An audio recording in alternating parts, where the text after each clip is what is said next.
Welcome back to Newswatch 10. I'm Jeremy Babin and we're talking sports. There was quite a game last night in Chattanooga as the Mocs took on Stephen Curry and Davidson for a big Southern Conference matchup. Jeremy Rao reports. Thanks, JR. Well, there's no secret that the winner of Super Bowl 43 will get a very nice ring to add to their jewelry collection. But here's something you might not know, and that's what's behind the process of making those rings before they're put on the fingers of the champions. Perhaps nothing's valued more in sports than a championship ring. And here in Dalton, the Wilson family's been representing Jostens since 1968. And while the entire country's anxiously awaiting Sunday night's big game, Jostens Representative Pete Wilson's excited for another reason. It's an exciting week, Super Bowl week and coming up, and it's exciting for the Pittsburgh Steelers, it's exciting for the Cardinals, but it's also exciting for those of us at Jostens as we go for our 28th Super Bowl ring. So what goes into the process of creating sports' most prized possession? I think a big part of the Super Bowl process is the design. And that's where it all starts with, let's just say the Pittsburgh Steelers win, and our design team will go in and design the ring. And it may take weeks to get that perfect design that they're going to be happy with.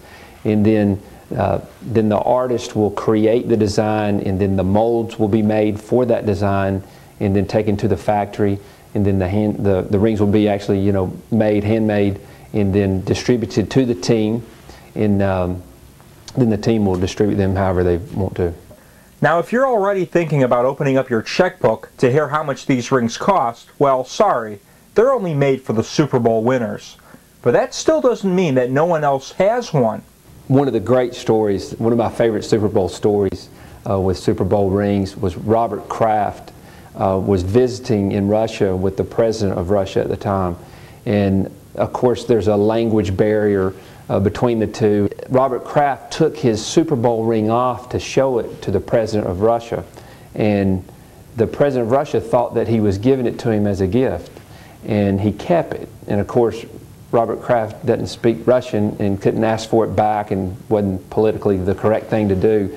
And the president of Russia just kept his Super Bowl rings. In case you're wondering, Jostens created a new ring for Mr. Kraft, and they've been creating rings for everyone else as well. In fact, the formula for creating a class ring isn't much different than the one that'll be made for the winner of Super Bowl 43. They're made by the same people in the same factory. They're handmade, they're custom made, for all the area schools. And so that's one of the things we talk about when we go into the high schools. The same people who make what's considered the most prestigious piece of jewelry today is made by the same people who make their high school ring. And there'll be another special ring made for either the Pittsburgh Steelers or the Arizona Cardinals. And Calvin, the big news coming out of Athens today, Dennis Felton fired, relieved immediately effective from the head coaching duties at Georgia for the men's basketball team. Pete Herman will take over for the rest of the season. 0-5 in the conference doesn't get it done. No. Last year they win the SEC championship, though. Which is why it's kind of surprising that they're making this move. But especially middle of the season. All right, Dennis Felton out, but Cedric Haynes is in. Cedric, you're scaring me a little bit with this weather for Monday. Tell us a little more about it. I definitely don't want to scare anybody out there. We're going to have more on that here in just a second. I do want to briefly mention here, I got a nice letter from a Kimberly Thomas, and she wrote here, I'm going to read one line here. She just says, "Dear Weatherman, you're more important than the Jonas Brothers."